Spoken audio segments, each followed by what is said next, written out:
Hey guys, welcome back to the channel. This is a story about what if Naruto is Yoruichi brother Bleach. Before I start, please support for more amazing content and do consider subscribing to my channel and share this video with your friends. This is written by Uncle Joe and link in the description and support writer. Let's start the video. This is the third rewrite to first fix some minor mistakes. This one fixes page breaks. I had them before but they didn't show up so I fixed that problem. Naruto grimaced as he ran through the forest following the sounds of a woman's screams. He didn't rightly remember how long ago he had staked out this forest, as his domain was at 500 years ago, 550. It didn't matter, in his 21st year he had gained the ability to use all of Kyuubi's chakra. The demonic chakra to this day continued to increase his chakra reserves, and the side effects of using it were considerably lessened. Kyuubi's soul was in his stomach, with it had come unexpected side effects. Immortality and eternal youth. He didn't know if he was invincible, but he clearly remembered being decapitated at least once before. He dismissed his thoughts as he caught sight of a clearing, and what was in that clearing filled him with rage. Yuki whimpered in fear as the 5 men surrounded her in the guardian forest. She knew why they had taken her. She was considered the most beautiful maiden in the entire village. Long silky black hair, dark brown eyes, angelic face, skin like ivory and very generous curves, 18 and a virgin, turning down men left, right and center, and now her virtue was going to be taken by force by some disgusting old evil bastards. What frightened her most was the fact they were in the guardian forest. Her family believed the old tales that an ancient being lived in the forest and would kill all who violated its sanctuary, though it did take pity on people. She remembered when she was a kid a group of boys had gotten lost in the forest. They were found 3 days later perfectly healthy and claiming they had been fed and led out of the forest by an angel, whereas a few who made it out of the forest after deliberately trespassing claimed they saw a demon or some kind of fierce beast or animal that would growl from the shadows in warning and then attack any who persisted. So that's why she froze when she heard a rustle of leaves and a growl coming from behind her. Hey Carl, was it sound me just heard?" asked one of the doomed men. "Let's face, they're dead already, they just don't know it yet. I dunno, probably some animal, forget it, I wanna make this pretty little thing scream." Yuki's eyes widened and tears began to stream down her face. She froze when she heard a whisper, "Close your eyes and keep them closed." She didn't know why, but she obeyed instantly. She felt something large move past her as she listened to what was going on around her. "Hey, who's this guy?" "Yeah, beat it, Blondie. I am your death," spoke a voice. It was so quiet and calm and deadly, yet held a deep and mature quality that Yuki found slightly arousing even in her current situation. "What the fuck, you can't say shit like that'll kill yo ah." Yuki almost opened her eyes as the screaming began. She heard her attackers try to run, but they stopped suddenly, followed by screams and wet flesh sounds as they fell to the ground, obviously dead. She was shivering in fear and screamed when arms wrapped around her, hoisting her into a bridal carry. The events of the night were too much as she passed out unknowingly in her savior's arms. Naruto grinned slightly as he carried the unconscious woman in his arms. She's 18, I guess, and she smells nice pure. My guess would be she's a virgin. What you think, Fuzzbud?" "Well, I think you could have some fun with her before we leave. I finally figured out how to do that world teleportation thing, so we can do it tomorrow or whenever." Sounds good. Oh, we're home, chat later, Fox." Yuki woke up remembering her horrible nightmare, then she looked around. Where the hell? She said out loud as she realized she was in apparently nicely furnished cave. "Oh, you're in my home." Yuki screamed, whipped around, froze. She stared and stared at the man who had spoke, not realizing the slight amount of drool making its way down her chin or the growing dampness between her legs. She liked what she saw. The man behind her had to be a solid 6'6", maybe even taller, and appeared to be about 20 or 21 in age. He had a chiseled face that was extremely handsome, however 6 long perfectly positioned scars on his cheeks gave his face a feral quality. He had long blonde hair with blood-red tips that reached down to the small of his back and electric blue eyes. He wore a sleeveless vest which was open in the front, displaying an impressive set of muscles. Yuki snapped out of it, not because he said something, but because her body made her do something, moan with desire. She was utterly mortified when the man chuckled, seemingly pleased with her reaction. "You okay now, Haim? No lasting damage, I hope?" She shook her head, not trusting her voice. "In case you're wondering what happened, I saved you from those men." Her eyes widened as she stared at his face, not catching a hint of deception. "Why did I save you?" "It's quite simple really, this is my forest." It took her a few seconds to register what he had said, and then her eyes almost bulged out of their sockets. She had been saved by the famous and fabled guardian. She passed out. "Hey kid, before you leave we should change your age, make you younger, eh?" "How much younger?" "Let's say 15. Okay." Naruto grimaced as a slight pain went through his body and he lost a couple of inches in height. Naruto sighed as he drew out a giant seal and charged it with chakra. He stepped into the center and activated it. There was flash of white and he was gone. X. Naruto groaned. It felt like he was floating. He opened his eyes and uttered a single sentence. Oh fuck, he was at least 100 feet of the ground in midair. He screamed as he neared the ground and impacted with a loud crunch. The black cat walked leisurely through a forest, seemingly in no hurry to reach her destination wherever that might be. Suddenly a flash of white light in the sky startled her. She looked at where it had been through a gap in the trees and was surprised what looked like a person falling from it. The person began to scream, and even from where she was almost a kilometer away, she could hear the crunch of impact, and it made her wince. The black cat began to run. I dunno what the hell you call it with a cat a gallop. In the direction of the ahem landing, she soon arrived at the edge of a clearing where the person had landed and was slightly shocked to see a tall blonde teenager getting out of a crater, seemingly unfazed by a landing that would kill normal people. The strange teen looked around for a moment before beginning to talk to himself and apparently getting a response. Better explore a Kyuubi. The boy nodded to himself and made a weird T-shape with his fingers. He then frowned, dropped his hands and tried again. His eyes glazed over before opening wide in shock. What the hell do you mean I've got no chakra? What the hell is Reiatsu? Oh, the blonde seemed to phase out again as the cat watched on in amazement. Meanwhile inside Naruto's mind. So you're telling me when we got here all my chakra was converted to this Reiatsu stuff which has to do with my spirit, so it's basically spirit energy, and that you still have chakra, but any of it that leaks over will convert to Reiatsu, but I still heal thanks to your chakra. Yep. Can I still use the tails? I dunno, but do you really need to? Probably not, but why did it convert? Most likely it's because chakra is your world equivalent of personal energy or whatever you want to call it. This world's is this spirit stuff, so to fit in it must have converted over. Don't know how, but it did, so don't worry about it.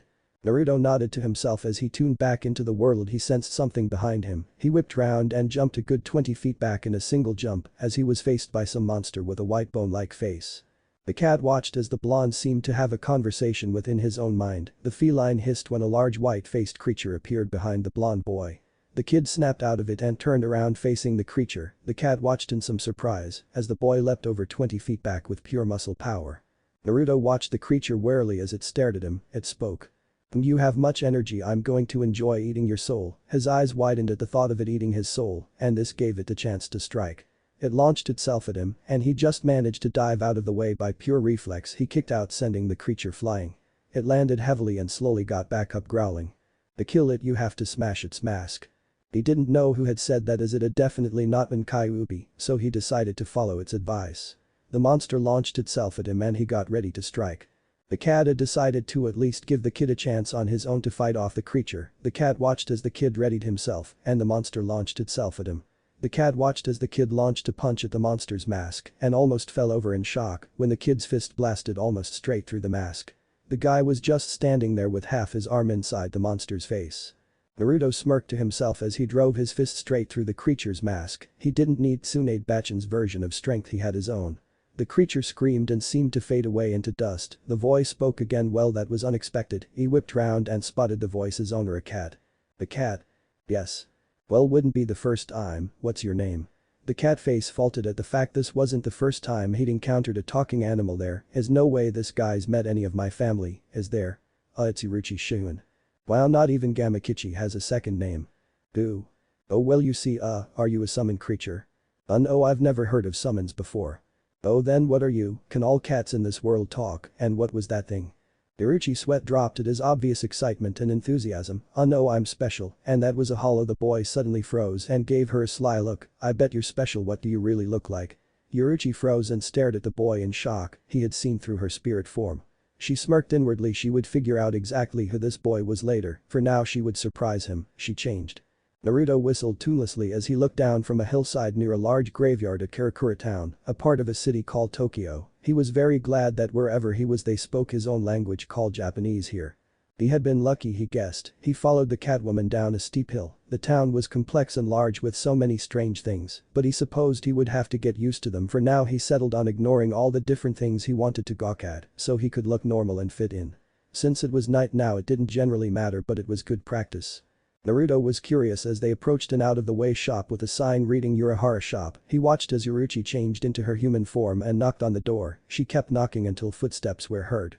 A little kid about 9 to 10 years old with red hair opened the door. He had a grumpy half-asleep look on his face, but immediately awakened upon seeing the stark naked woman before him. He did the only thing he could do, he fainted. Naruto chuckled as Yoruichi stepped over the boy seemingly without a care in the world. She took some clothes off a rack but didn't put them on however and gestured for Naruto to follow her. He stepped over the boy and closed the door leaving the kid where he was. They stepped into a small room near the back of the shop which was sparse except for a chair, a small desk and a single bed. Isuke Urahara, the owner of this shop, leaves this room open in case I stop by. Sit down and spill your story. I hope it's good. I'd hate to have to kill someone who's so good under the covers. Naruto chuckled and sat in the chair. Yoruichi watched him expectantly. He sighed and began his tale. He started with how he wasn't from this world. Once he was sure he had her partially convinced of this, he moved on to his real age and then finally his life history including everything such as the Kyuubi. Yoruichi had great difficulty picking her jaw off the floor. The sheer insanity of his story was astonishing. Not even the whole crossing worlds and being 2000 years old had fazed her that much. She was after all an ex-Shinigami and knew people who were well over 1000 years old. She was well over 500 though she never did count it. The crossing worlds thing was a bit more difficult to swallow but she had decided it was believable and possible. However, his life story, his accomplishments and his burdens were the hardest part to believe. However, this was not the most insane thing to her. Oh no, what was most insane was that she believed every single thing he had said. She groaned as she laid back trying to absorb it all. Tell you what, Foxy, you strip, come over here and we'll entertain each other for a few hours and in the morning I'll teach you about this world. Naruto nodded as he quickly took off his shirt and pants and walked over to her. Yoruichi would have the best night of sleep she's had for centuries. Issei Urahara was surprised at finding Jinta Hanakari passed out in the main shop was a slight understatement. He was just about to kick the boy awake when he muttered something in his sleep about a beautiful naked black woman. Yoruichi, he immediately forgot about the boy and sprinted to the shop's spare room. He was ecstatic at seeing his old friend again. He pushed open the door about to bellow a hello when he froze. Yes, Yoruichi was there and she was in her human form sleeping. She was completely naked with the sheets only covering from her hips down. This was not what made him freeze. She was lying on top of the chest of a tall, well-muscled blonde teen who was equally as naked and was currently smiling at him as if nothing was wrong. He gave the blonde a smile and a wink as he sat himself down in the single chair. The blonde gave Yoruichi a shake and she woke up groggily. If you want another round, give me a few minutes. I'm still sore from last night, he chuckled while Urahara contained his laughter. Well, okay, I just hope you don't mind. An audience. Her eyes snapped open and she glared around the room, spotting Urahara. She relaxed, lying back down on the teen's chest and nuzzling into it, purring contentedly. Well, Yoruichi, I didn't know you were a pedophile. To his surprise, the woman snorted. He's older than you, Urahara. The blonde in the bucket hat eyes widened at this. He threw a curious glance at the blonde. Name's Naruto Uzumaki. I'll tell you my story, but on one condition. Name it. Get me a cool hat like that except in black and white. Yoruichi looked at her lover in surprise while Urahara roared with laughter. Naruto tried to get up but Yoruichi was holding him down. I need to get up, you know. She smiled and curled up on him much like a cat. No, you don't, since I'm very comfortable here. Urahara watched and waited to see how Naruto would handle this. To his great surprise, a mischievous glint appeared in his eye and a very fox-like grin appeared on his face. He lifted a hand and suddenly spanked the woman lying on top of him. Yoruichi's eyes widened as his hand connected sharply with her rear end while Urahara's jaw dropped. He spanked her again and she jumped off him hissing in anger. Urahara's jaw dropped further and his eyes bugged out when Naruto growled and snarled at the catwoman. Yoruichi was mortified that the man she had come to greatly like had spanked her. She hissed something she only did when she was truly and royally pissed off. To her surprise and slight fear, he began to growl at her. He snarled slightly, a feral look passing over his face. It was then she noticed his pupils were slightly slitted. She then sensed it. He was emitting an aura of dominance, something she had never felt before. She fought against it as best she could but failed. Urahara watched in shock as the two people hissed and growled in an obvious war for dominance like any two animals. He was however completely shocked when Yoruichi was the first to bow her head. Naruto leaned over and kissed her. Well, the significance of this act was lost on Urahara and would no doubt be lost on almost every other person on any planet in existence. It was not lost on Yoruichi, being a person closely tied to a kind of animal on every level. Her personality, the way her emotions and mind worked, and in a few ways the way her body reacted instinctively. They had fought for dominance the way two strong animals would in a pack, however this was for the position in the relationship. Yoruichi, to her shame, surprise and slight arousal, had been the one to cave, the one to submit. However, when Naruto had kissed her, he had said quite clearly they were equals. This made her extremely happy. She grinned, making a silent promise to reward Naruto later. She dived under the covers, hiding her naked form from sight. Naruto dressed and sat on the edge of the bed and retold his tale. She watched and giggled every now and then at Urahara's almost permanent shocked expression from Naruto's story. Urahara just couldn't believe it, mostly it was the fact Yoruichi believed him. He introduced Naruto to the others who worked in and inhabited the store at times. They had figured it would be easiest to just say he traveled from another world, was old and powerful. The morning did have some shocks however. Naruto had been freaked out by a blender, blew up a microwave and started a fire with a toaster. Jinta had been unable to look at Yoruichi all day, and when Yoruru had mentioned it, he had begun to hit her and pull her hair. However, everyone had frozen in shock and in one case terror as Naruto yanked Jinta up by the front of his shirt and stared in his eyes. Yoruichi watched as Naruto hauled the abusive boy off his feet and glared at him. "Why did you attack her?" "As she made fun of me." "Yoruru, please repeat what you asked him." I asked Jinta why he wasn't looking at Yoruichi. "Yep, sounds like making fun to me, so why did you attack her?" "I don't know." That answer to everyone's surprise who had been expecting violence. He merely hit the boy hard on the head, making him yelp. "Hopefully you learned two things today. Never ever disrespect women. Secondly, never hurt or attack people without a reason. Do you understand?" Jinta nodded. Naruto smiled and ruffled the boy's hair. He turned, seeing everyone's curious expressions. He needed to learn respect. Yoruru, the girl, looked up from her depression, obviously believing she had caused the altercation. "You need to learn to stand up to bullies. I'll show you how." "Kisuke, please stand up." The odd eccentric man stood up, curious as to what would happen. "This is how you deal with bullies, Yoruru." He turned and kicked Urahara right between the legs. Yoruru's eyes widened. Jinta and Tessai both covered their own important objects. Yoruichi was laughing madly. "That's for letting this go on." Urahara nodded absently as he lay curled up on the floor crying silently. He turned and faced both Jinta and Yoruru. "I need you two to do me a favor, teach me about your world, okay?" They nodded, and after an hour of learning the ins and outs of the store they headed out into the street. 5 hours later of learning about cars, buses, planes, toasters and the joys of pizza, Naruto had decided he liked this world a hell of a lot. Of course, a certain dark-skinned, voluptuous and willing Catwoman had absolutely nothing to do with it. PFFT, right? Naruto sighed slightly as he returned to the shop and settled down in the sole chair in his and Yoruichi's room. Urahara and Yoruichi had said they needed to tell him something. He sat and watched as the Catwoman stretched in a very feline manner while lying on the bed. Urahara was leaning against the wall. He supposed it was fair. They had to take in he was from another world and was a 2,000-year-old ninja with a currently 12,000-year-old demon locked within his gut. However, contrary to popular belief, which is everyone's but the original designer of the seal, the fox was not actually locked up in Naruto's body, he was locked inside the boy's pure soul. Naruto pondered the idea of a large force of Shinigami instead of just one. He decided to accept it. "Well, what do I do now with my life?" Urahara spoke this time. "Since you're 15 you should go to school. I'll set you up with the necessary paperwork and you can work here in your spare time to earn money so you can own your own apartment. There is also a way for us to unlock your powers. I can feel it now. For some strange reason you have Shinigami powers instead of just regular spiritual powers, but that will come much later. I have to prepare for it. So it will take about a day to set you up at school and I can fix you with an apartment for now." Naruto was stunned at his generosity. "Why are you gonna do this for me, Kisuke?" "Two reasons. One, Yoruichi would most likely hurt me very badly if I didn't." Naruto snickered. "Well said, woman." Grinned. "Second, I'm very curious about you, about how powerful you will be, and about how you will work out as a Shinigami. Let's face it, I'm a scientist at heart and you make me curious, so I'm gonna figure you out and do what it takes to figure you out." Naruto nodded and a maniac grin spread across his face, which was eerily similar to an eye patch wearing slightly insane Shinigami captain. "I am really growing to like this world." The other two laughed. X. Ichigo Kurosaki frowned. It was turning out to be just a normal day in his life, with his father trying to assault him and getting beat up for it, and then eating breakfast with his sisters and heading to school. However, he had noticed someone his age that he had never seen before dressed in a school uniform hanging around, and Orihime was blabbering about some new person in the apartment across from her, who was apparently a new student. He was frowning because he had sensed something different about the one glance he got of the new guy, something powerful. He didn't know what it was, but he guessed it was spiritual power like he had, ability to see ghosts and all that.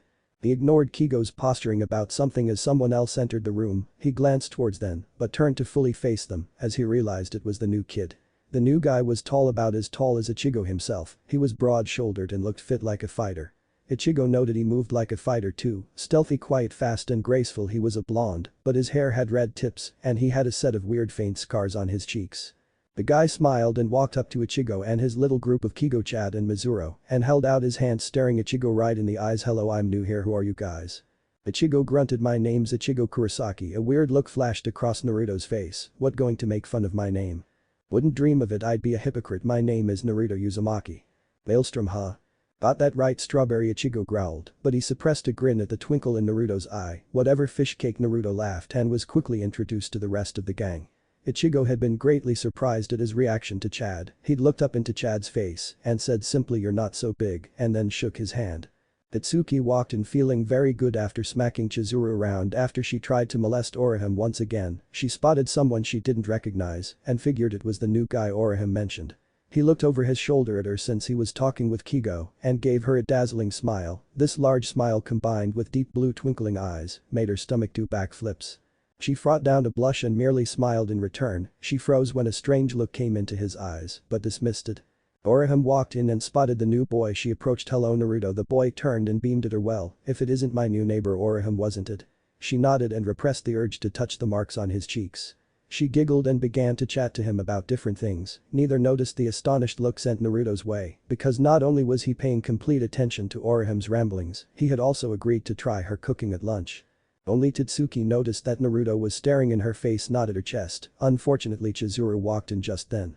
Itsuki growled and got ready to move as Chizuru grabbed Orihime and dragged her backwards while screaming at Naruto about knowing his place or something like that. However, she froze when she saw the look on his face. The red-headed lesbian was livid. Some blonde idiot was talking to her Orihime. She was trying to comfort Orihime while ignoring her struggles when she heard a low growl. Ichigo had dismissed the redhead when he heard a growl. His head snapped towards Naruto, who was snarling silently. He moved fast. He walked right up into Chizuru's face, glaring down at her. The redhead was obviously terrified as Naruto approached her. Ichigo's eyes widened when Naruto raised his fist. Chizuru was shaking in fear. Orihime forgotten when the blonde raised his fist. She closed her eyes expecting a savage blow, but only felt a small and irritating flick over her forehead. Her eyes snapped open, looking up into ice-cold blue go. She fled to a seat on the other side of the room. Itsuki and Ichigo were impressed with how he had used his presence along with body language to terrify Chizuru. Fighters knew how to do that. Chad was thinking something along the same lines. The rest of the class was split between awe and terror. Soon the teacher arrived and the class sat giving occasional glances Naruto's way, who'd acknowledge with wave to the boys and a wink to the girls, which ended up with the female populace blushing heavily by the end of lunch. Ichigo was frowning more than usual. Chad had invited Naruto along with their group for lunch, which Ichigo didn't mind, but Naruto had been followed by Orihime and Totsuki, which was slightly annoying but easily tolerable. However, soon the entire of the two girls group was joining the boys on the roof. However, entertainment had apparently arrived. Totsuki watched fearfully as Orihime pulled a thing out of her backpack and broke some of it off, handing the smaller piece to Naruto. She snickered slightly when one of the girls mentioned all the food must go to Orihime's breasts, which Totsuki, like all the other girls, was slightly jealous of her chest size, though she would never admit it. She watched in surprise as Naruto popped a piece of food in his mouth and chewed slowly, then froze. Ichigo's eyes widened as Naruto ate some of Orihime's food. He had done that once, repeat once, and figured it would be best if Naruto learned from experience. However, he, along with everyone else's jaws, dropped when he swallowed and said, "Wow, that's good, can I have some more please, Orihime-sama?" Orihime blushed at the title. While others watched in awe and disgust as Naruto ate another large chunk of whatever it was Orihime had made. They eventually got used to it, no matter how disturbing. However, trouble was brewing. Its name Kigo. Kigo was muttering under his breath about the unfairness of the world when he decided to do something about it. Food was sent flying when he leapt up screaming and pointing a finger at Naruto. "Who the hell do you think you are? Huh?" Everyone was staring at Kigo in shock as his outburst continued. "Who do you think you are, turning up here and trying to have your way with all these pretty girls?" "I'm not having my way with them unless they want me to, that is," Naruto replied in a calm voice. While smiling slightly, Kigo growled as a couple of girls blushed. However, before he could continue, Naruto spoke again. "You don't need to worry, Kigo, I'm not some random lecher, plus I think I've already got a girl, it's just not official." Yet everyone froze. Several girls, including Orihime and Totsuki, to their own shock, were very disappointed to hear he was already with a girl. Kigo turned from righteous fury to lecherous curiosity. "So this girl, what is she like? How far have you gotten with her, eh?" He sidled up to Naruto, who grinned mischievously.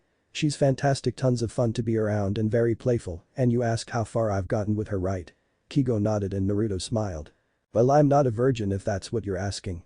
The reactions were unique. The girls froze, Totsuki dropped her drink and Orihime almost choked on her food. Kigo fell over, while Ichigo sprayed his drink all over Mizuru, who spluttered and choked while trying to avoid getting sprayed. Chad just stared. Naruto chuckled, took a sip of a can of soft drink and said, "I'm not lying," and laughed again. The others soon recovered. Totsuki asked a simple question, "What do your parents say about this?" Nothing, I'm an orphan. Tatsuki looked down in embarrassment, obviously sorry, but she looked up when she heard a gasp. Jealousy spiked into her when she saw Orihime hugging Naruto, her more than ample breasts pressing up against his arm. He gave her a small smile. It's alright, I'm fine with it, lived with my guardian up until a while ago and moved into my own apartment which is right across from Hime's here. No one asked any more serious questions of the blonde, they all began to chat with each other, Naruto and Ichigo, occasionally swapping barbed remarks at each other. Oh yeah, I'm really liking this world. Naruto grinned as he sat back, only a few minutes more to go at lunch. It was his first day at school and he'd made a bunch of friends. He could already tell they were damn good people. So Naruto, said a voice. The blonde looked over at Tatsuki. This girl you're with? Was she the one who took your virginity? Everyone stopped and looked over. Nope. Was his simple reply. The world froze over. What? You heard me. She wasn't the one who I lost my virginity to. It was my first girlfriend back in my hometown when I was 14. Kigo looked like he had seen Kami and Ichigo was just staring dumbly. Chad was watching blandly, no longer really surprised by anything Naruto could say. The girls were staring, flabbergasted. Orihime, still totally oblivious to her surroundings and the total implications of the conversation, asked the obvious question. What was she like? Naruto adopted a thinking face for a moment. She was about as tall as Tatsuki and had bubblegum pink hair. Naruto said absently. Ichigo gasped and choked on his drink. Chad slammed a massive hand into his back, clearing his blocked throat and knocking him into his food. Ichigo wheezed out thank you. Before coughing lightly and turning to Naruto who was chuckling. It was her natural hair color too, I'm not joking. The girls all ran hands through their hair and stared, obviously thinking what would I look like with pink hair. She was sweet and kind and very forgiving, but she also had one hell of a temper. Never went home without bruises when I saw her. Beautiful woman. Why aren't you with her now? Everyone shivered as chill settled over the area and Naruto seemed to withdraw into himself. Orihime reached out and touched his arm.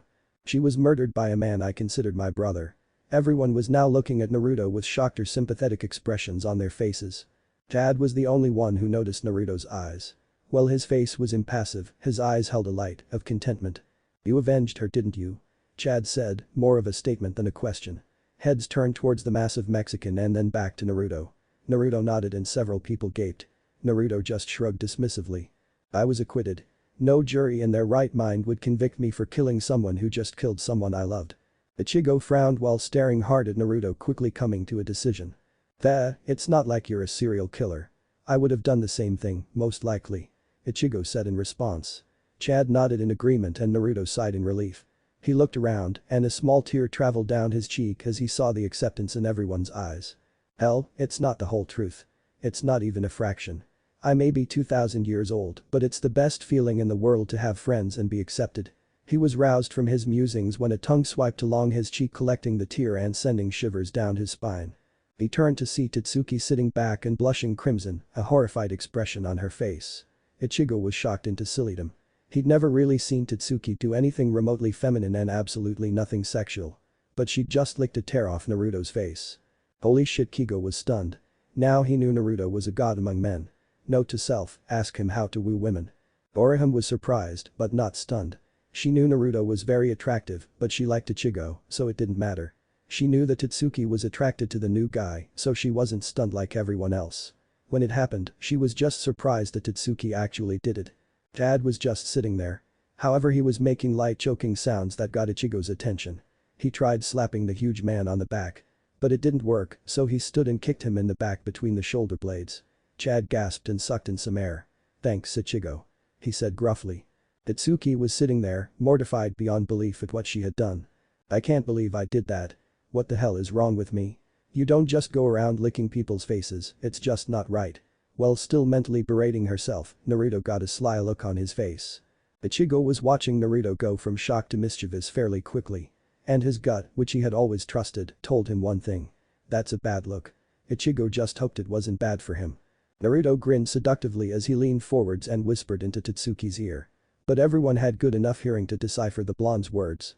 I didn't know you were that kind of girl, Tatsuki-chan. I bet you're a wild one, eh? Got any whips and chains at home?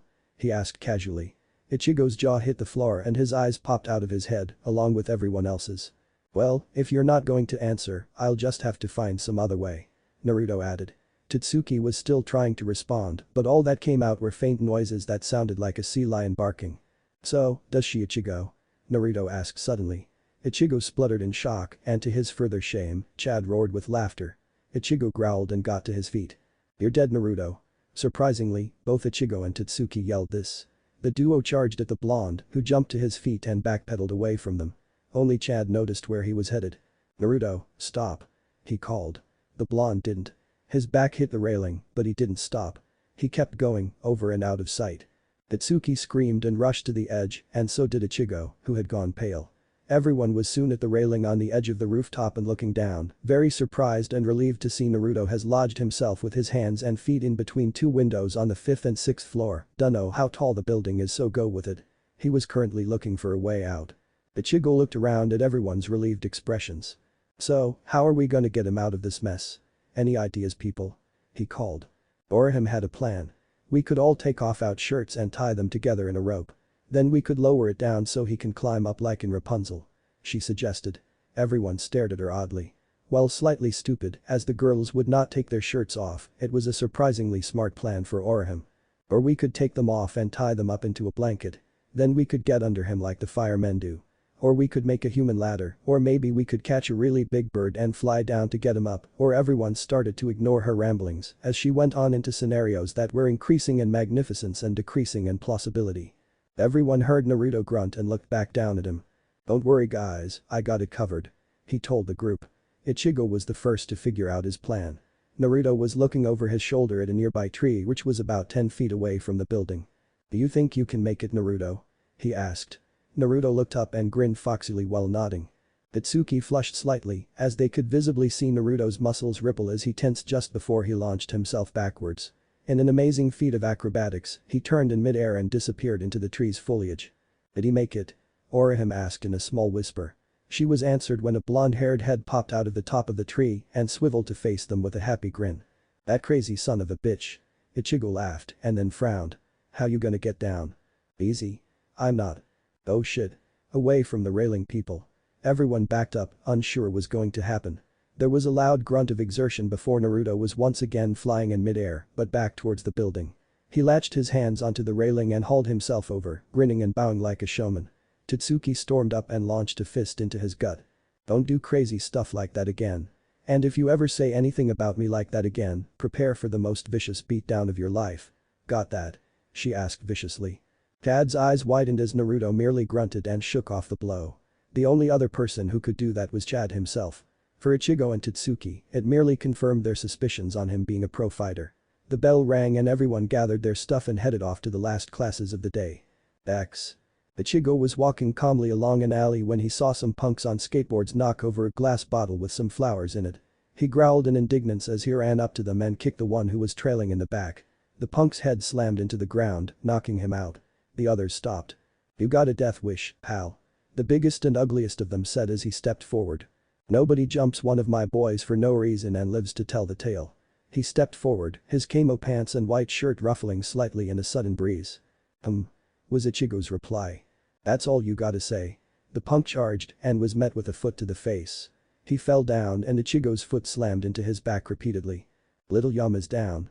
We gotta help him," said one of them. The others replied. "Are you crazy? No way am I taking on that psycho." Ichigo meanwhile was stamping his foot into little Yama's head so hard his face was being buried into the pavement. He finished and looked up, giving Yama's accomplices a death glare. "Listen up you pawn scum.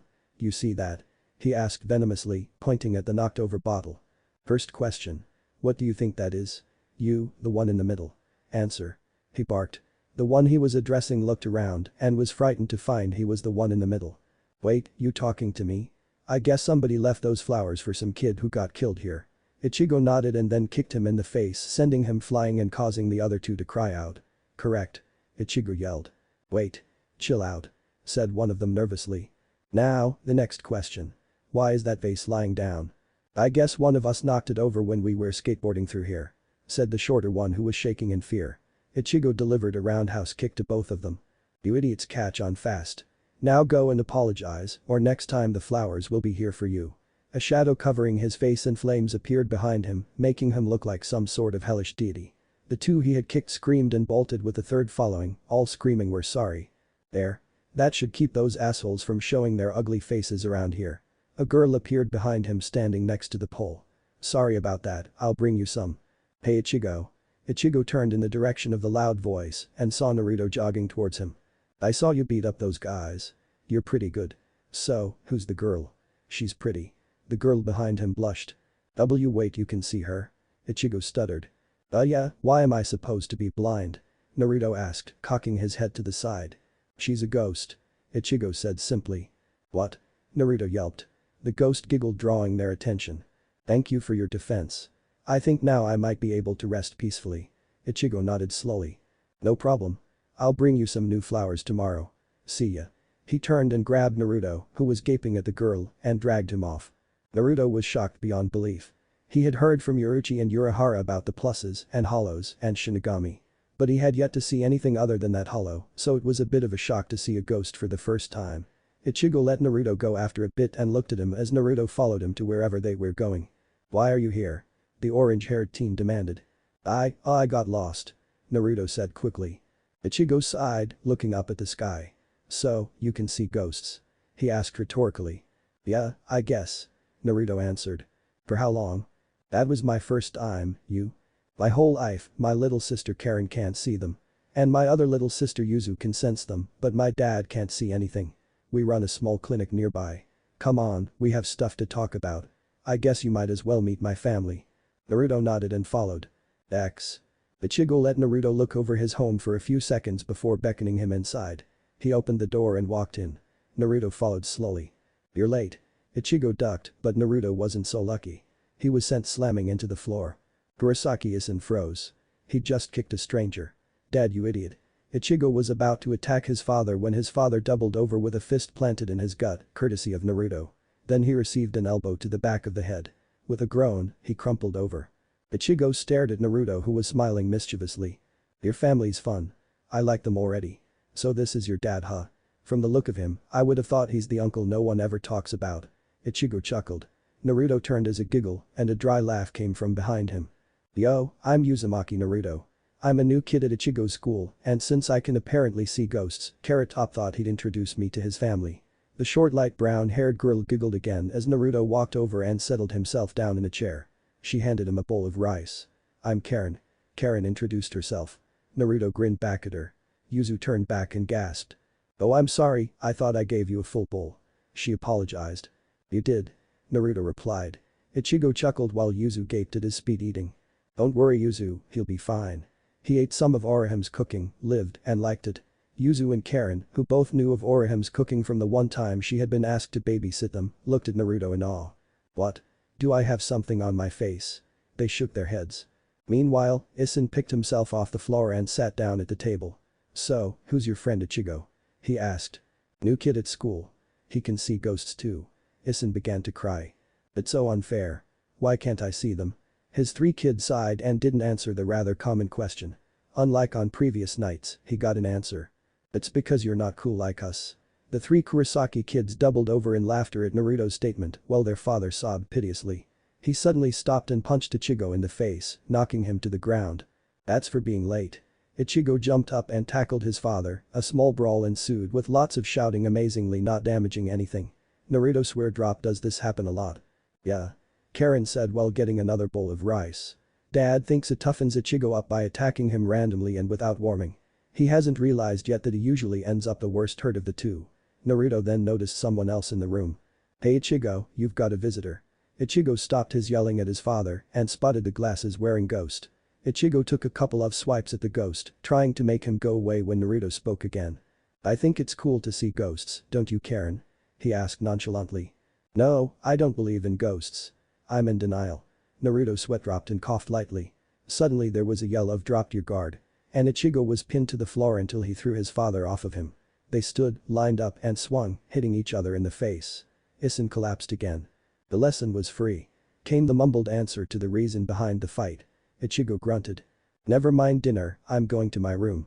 I'm sure you can find your way home Naruto. See you tomorrow. Ichigo disappeared with a wave. Naruto sighed and stood. Thanks for the rice Yuzu, it was really great. It's been good to meet you Karen and Kurosaki-san. Karen just nodded while Yuzu waved happily. Isin mumbled from the floor by Naruto. And then the blonde was gone. Wow, you sure have way with kids, Dad. Said Karen sardonically. Me? What did I do? came the childish reply. Dad, you can't go beating up Ichigo anymore. He's going through a rough time right now. He says he's seeing more spirits than ever before," said Yuzu. "What? Why would he talk about thing like this with you too, and probably that Naruto kid and not me, his dad? It doesn't make sense," said the now frantic Isin.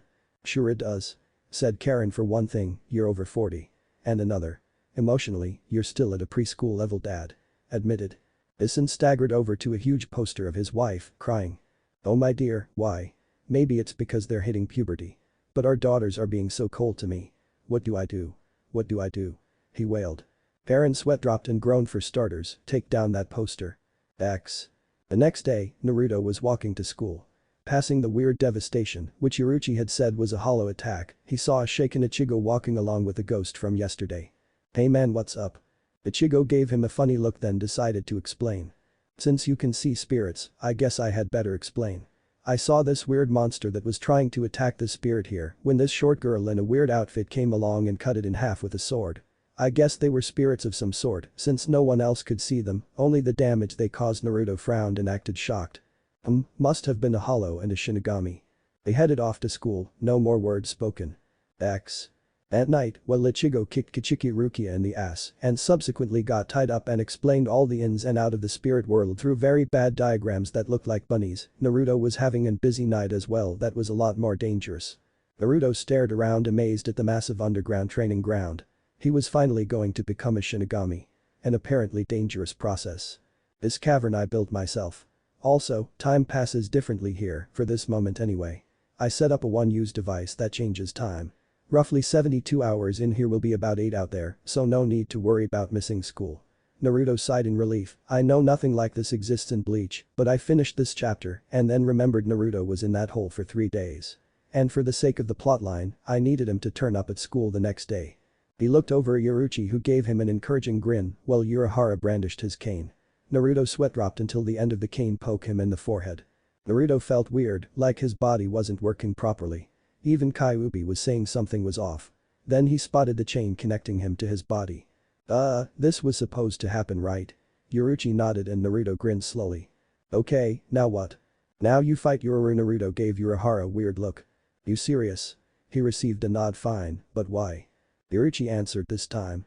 "To give you a chance to learn how to move in your spirit body." Naruto nodded and looked over at Yoru, who was putting on a helmet and padded gloves. Urahara held up another set, but Naruto waved him away. Yoru charged. Even though Naruto was not expecting her to move so fast, 2 millennia of fighting experience allowed him to adapt. He dodged, and his eyes widened as a great explosion of dirt and rock came from where her fist impacted with the floor. She advanced again. Yoruichi had only seen him fight once, and it had ended quickly. She now watched, amazed, as he quickly dodged and occasionally blocked and deflected Yoru's attacks. Urahara was even more amazed as Naruto had learned how to move so quickly. His eyes widened when Naruto threw a punch. Finally, after almost 5 minutes of fighting, Naruto has decided to reciprocate. The punch connected with Yoru's helmet, sending her rocketing back. Yoru got back up. Naruto's eyes narrowed as her eyes changed. She disappeared and reappeared in front of him, about to deliver a devastating kick to his face. Jinta winced as it thudded home, but gaped when Naruto was only moved back a few inches. Urahara grabbed Yoru before she could attack again, and she seemed to calm down, returning to her normal timid self. Lesson 1 cleared. "Good job, Naruto." Naruto grinned at Urahara, who smiled back. "Even though you probably were before, we can be sure now that you're using your Reiatsu." Naruto nodded. Suddenly, Tessai appeared with a massive axe and slammed it down on the chain connecting him to his body, severing it. Naruto stared at it before he collapsed, gasping. "What the hell is wrong with me?" Urahara answered. "Once your chain of fate has been severed, you can no longer return to your physical body. You're dying." Naruto's eyes shot wide. "What the fucking hell is wrong with you? I don't want to die, you asshole." His mouth was covered by Yoruichi's delicate hand, muffling his shouts. "Listen." He glared for a few seconds before sighing and looking at Urahara, who was grinning. "Soon your chain will start to erode from the point it was severed. When it reaches your chest, you will become a hollow and we'll be forced to kill you." Naruto growled, definitely not wanting to become some freaky monster. "So what do I do?" he asked. "You must finish lesson 2, my fellow blonde. Once you do that, you will be able to access your dormant Shinigami powers, which we know are there thanks to those tests we conducted during those first few days." Naruto nodded at Yoruichi's explanation. "Okay, let's get started." Urahara grinned. "Begin." Naruto blinked. Nothing had happened. But he did suddenly feel weightless. Oh crap. He fell down the hole, Tessai jumping in after him. Naruto lay on the bottom for a few seconds before he swiftly got up. He immediately heard Tessai speak. Bakuto 99. Restrict. Naruto groaned in pain as his arms were clamped behind him with what felt like metal restraints. Urahara called down. Naruto, you got to climb out to regain your Shinigami powers. Naruto groaned, not bothering to point out how stupid it was to tie up his arms. Not too long ago, he figured out chakra techniques do not work with Ryatsu. You have 72 hours to get out. After that you're dead. Naruto nodded and sat, trying to think a way out. 24 hours later, 48 hours remaining. Naruto groaned. He hurt all over. He'd fallen asleep for about 8 hours, which had astonished Urahara and Yoruichi. He'd fallen asleep after spending an hour trying to figure a way out. He had then spent the next 15 hours trying to run up the walls, which was subsequently why he hurt so much. 5 hours later, 43 hours remaining. Naruto cried out as he slammed into the floor. He tried once again to get out, this time by flipping from wall to wall. But his tied-up arms had thrown his balance off and had resulted in him crashing and burning. 20 hours later. 23 hours remaining. Naruto had another rest period of 8 hours, using the remaining 12 to try and break the bands on his arms. That didn't work out either. 8 hours later. 15 hours remaining. Well, I fell asleep again. God damn it, how the hell do I get out of this place? Wait a second, why the fuck didn't I think of that before? His shout woke up Yoruichi, who had curled up like a cat near the rim of the hole. Urahara approached the hole, asking the obvious question. I wonder what he's gonna do now. Hey Urahara, can you hear me? Naruto called. Yeah, how's I going? Not all that good, but I was thinking. Since I can't get out of the hole, why not just make the hole a whole lot bigger? He asked. What the hell is he planning to do? Yoruichi watched in curiosity as Naruto stood in the exact center of the shaft and seemed to concentrate. And then she felt it. Evil. An aura of pure malice and rage had begun to fill the air. Urahara felt it too and stared down at its apparent source. Naruto. Yoruichi gasped as a red energy seemed to pour out of Naruto and form a fox-like shape around him. With its arms bound, he roared and the entire structure shook.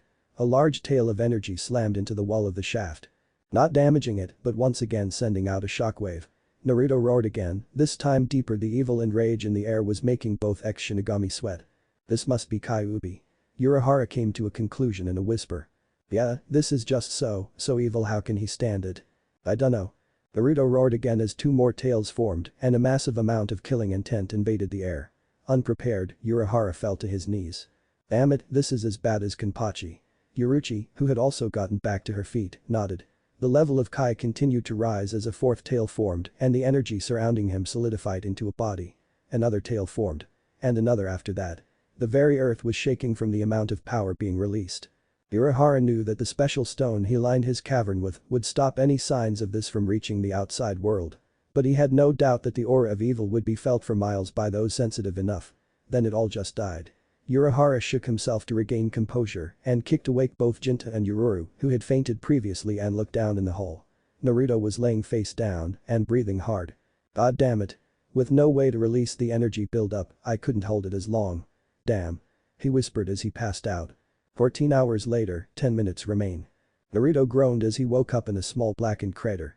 He looked over to see a very tired-looked Tessai, whose shirt was drenched in sweat. He then noticed his chain was eating away at itself furiously. He only had seconds left. Oh, fuck. X.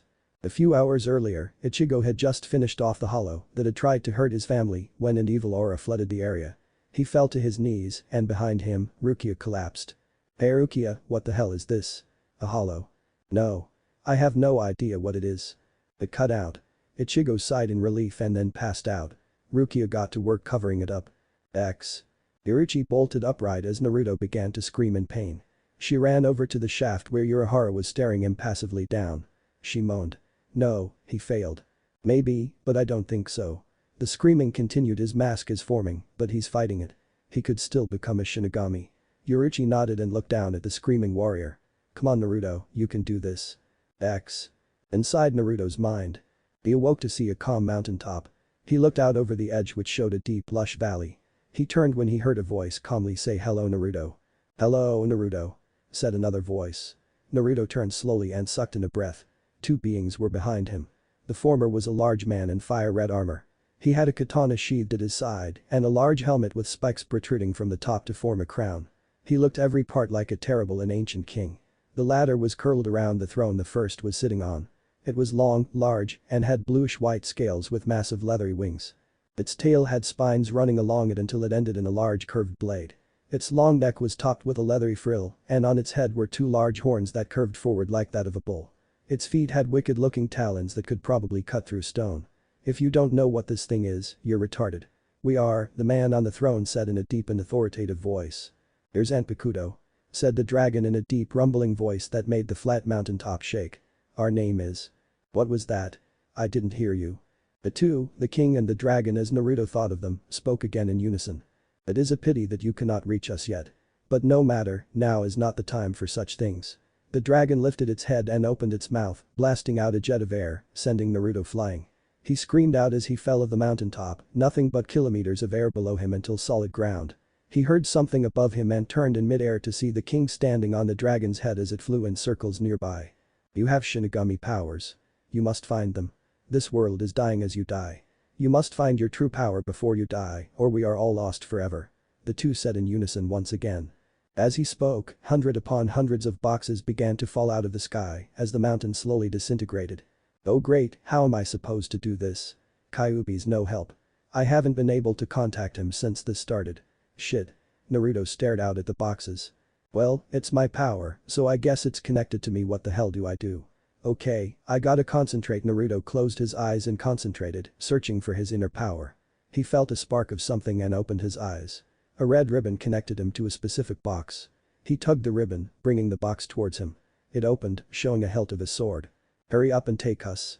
The king's and the dragon's voices commanded in perfect sync. Naruto grabbed the hilt. He heard the two voices speak to him again. Good. We will meet again. Do not worry if you do not know our name. We are patient on our mountain. X. Back in the real world. The screaming continued and the white liquid continued to pour out, covering Naruto's face as he screamed.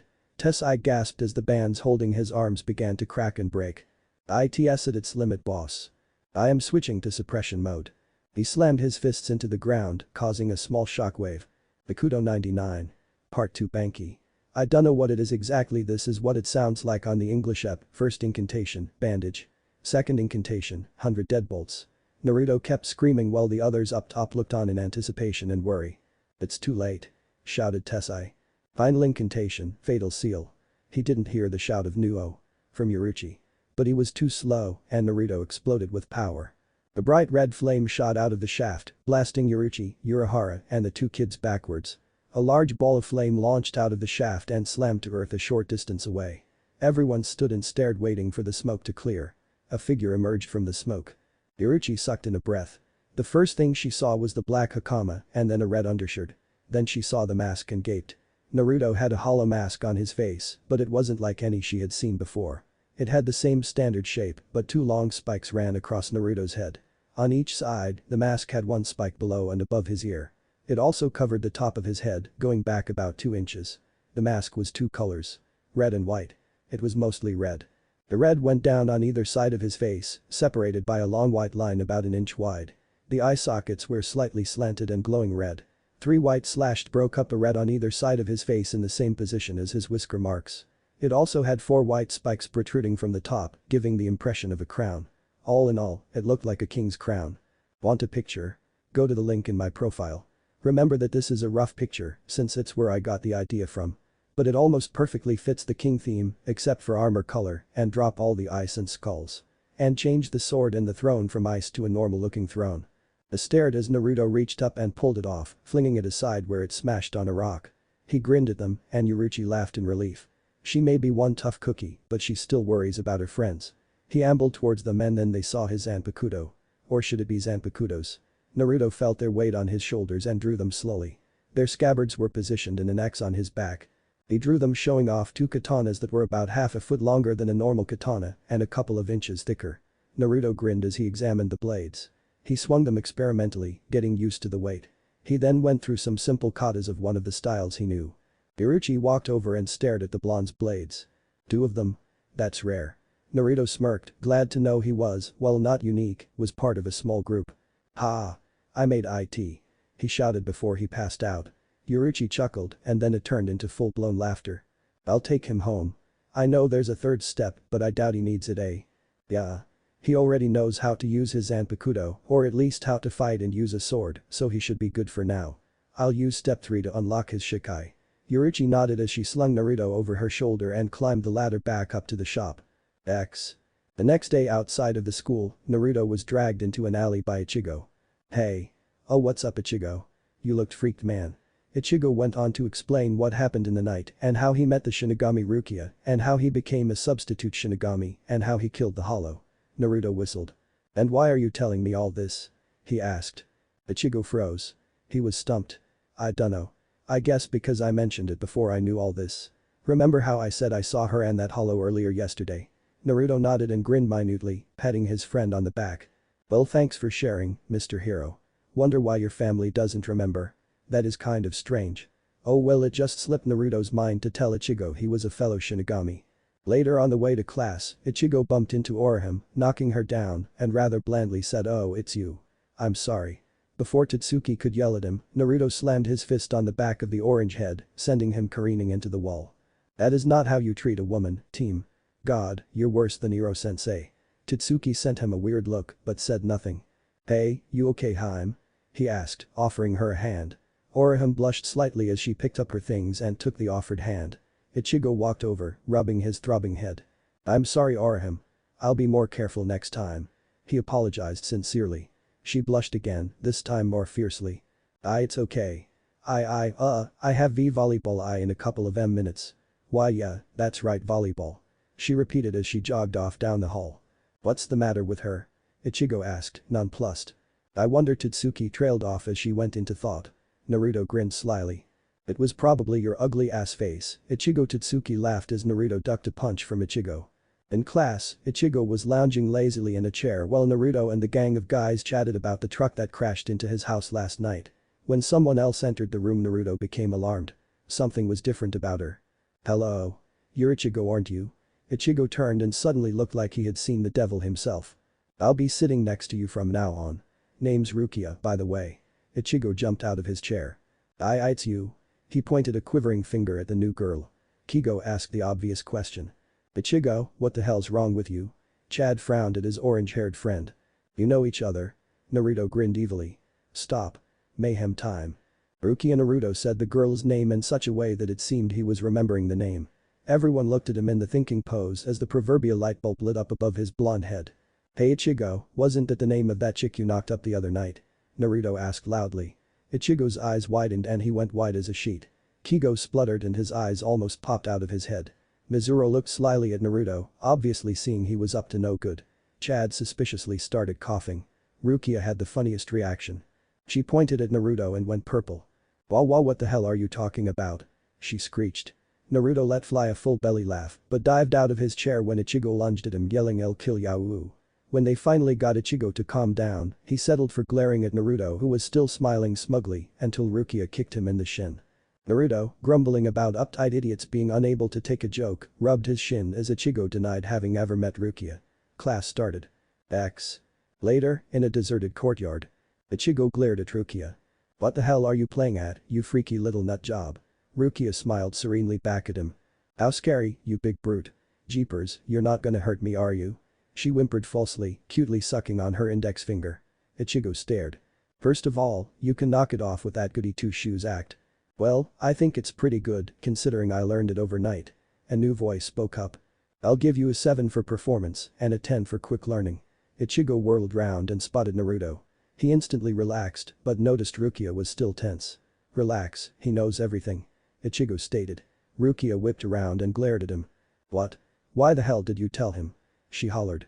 Because he can see spirits like I can before I became a Shinigami temporarily. Ichigo replied calmly. Rukia frowned but went on to explain how she couldn't return home because she lost all her powers while Ichigo was still a Shinigami. You have to perform my duties now, Ichigo. She told him resignedly. Naruto chuckled at his blank expression, continuing to watch the proceedings. He frowned when Ichigo refused to help. As Ichigo turned to walk away, he noticed Naruto smirking at him. Then he heard Rukia say simply, "I see you leave me no choice." He turned to meet a palm to the face. After he felt the pain, he felt strangely disembodied. Ichigo looked around and spotted his body and Naruto roaring with laughter. Ah, crap. What happened to my body? He demanded. I ejected your soul from your body. Rukia explained. Ooh oh. Me next. Rukia looked incredulously at Naruto, who smiled back cheekily and jumping up and down like a rabbit. You idiot, this doesn't make you a Shinigami. She scolded him sternly. I'll believe it when I see it. Come on, give it a shot. Naruto insisted. Rukia glared and let out her breath in a huff. Fine. She hit him. Ichigo stared dumbfounded. Rukia stared dumbfounded and both looked at the glove. Rukia stuttered, this shouldn't be able to do this. Naruto howled with laughter as they looked up. He was bent over, tears streaming down his face. You should see your faces. You look so stupid. Naruto wheezed. Rukia glared. How? Simple. I became a Shinigami around the same time he did with the help of an ex-Shinigami, via a very dangerous method. Rukia frowned. Only one ex-Shinigami was nuts enough to do something like this. She'd talk to him later. Naruto stared down at his body for a few seconds before clicking his fingers and shouting Eureka. Rukia's eyes widened as Naruto shoved a hand into his spirit body's stomach, pulled out a large red orb and shoved it into his body. He stood back for a few seconds before his body convulsed and sat upright. Ichigo cried out and fell down. Naruto watched as his now occupied body looked around at its surroundings, then stared at its hands. His eyes widened when the hands touched its chest. His jaw dropped when the body opened his zipper and had a look inside. Rukia turned away, blushing crimson. The body zipped up his pants slowly and sat ramrod straight. I'm a guy, it uttered. AHHH. No. I'm a guy. Naruto's body howled. What the hell, Kyuubi? You're a guy. Rukia and Ichigo stared at Naruto, who gave them a look saying I'll explain later. Kyuubi and Naruto's body turned and gasped, seeing Naruto in his Shinigami form. Well, you see, I'm not really a dude. It said quietly. What? I thought everyone would take me more seriously if they thought I was a guy. And you didn't tell me this, why? Because I was embarrassed. Happy now? No. Listen, I'm going off with these two for a bit. Look after my body and don't get into trouble. And whatever you do, don't go back into school yet. Oh, and look after Ichigo's body too. Naruto added as an afterthought. Rukia, Naruto, and Ichigo were walking away when they heard a rather lighter version of Naruto's voice say. Oh, this Ichigo kid has such nice muscles. I wonder what he looks like with his shirt off. They froze like roses in a blast of liquid nitrogen. Rukia blushed because she thought the same thing only a few minutes ago. Ichigo reddened because a female of some sort was complimenting him. And Naruto was blushing in mortification at Kyuubi, saying that in his body. They turned to see Kyuubi squeezing one of Ichigo's biceps, which looked disturbing in Naruto's body. Kyuubi? Kyuubi's head snapped up and she blushed crimson. Sorry. She apologized meekly. She smirked slyly as she formed a seal. In a puff of smoke, she looked like Naruto in his Auric no Jutsu form. She then hefted Ichigo's body and walked away. Naruto grinned sheepishly at Rukia and Ichigo's astounded looks. I guess I have some explaining to do, eh? The two nodded. Well, how to put this? He thought about it and then just decided to explain how he did Yoruichi and Urahara. Rukia stared wide-eyed as Naruto finished his story. So you're a 2,000-year-old traveler from another world who has a demon inside them who is now controlling your body and is actually female, and you recently became a Shinigami? She rambled out. Naruto nodded meekly. Yeah, that sums it up pretty well. Both Ichigo and Rukia were thinking the same exact thing. Holy shit. I believe this. Naruto grinned at their expressions. So what do we do now? Rukia's head snapped up and she shook herself out of her daze, pulled out her phone and checked the message on it. Follow me. There's a hollow nearby. As Naruto and Ichigo followed Rukia, Ichigo decided to ask some detailed questions. So about you killing that guy who killed your girlfriend. Obviously it was true, but what really happened? He stared pointedly at Naruto as he asked the question. Naruto sighed and thought back. All of the guys would worship him if they were to hear this.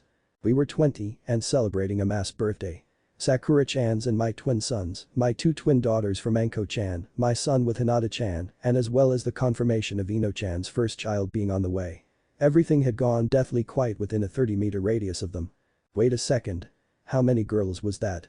Ichigo asked, looking rather disbelieving. 4. Naruto answered simply. He could hear the gongs ringing in his two companions' heads. You had 4 girlfriends. Rukia whipped round, staring at him in horror. Correction. Wives. And no, there weren't 4. There were 7. There was also Tenten, Temari and Hanabi. But Temari-chan and Ten-chan wouldn't sleep with me until we were married and Hanabi-chan didn't want a child at the time. Naruto explained like it was nothing. Was this common in your world? Naruto was surprised at Rukia asking such a question. No. But I did love them all and still do. Kami-sama, I miss them.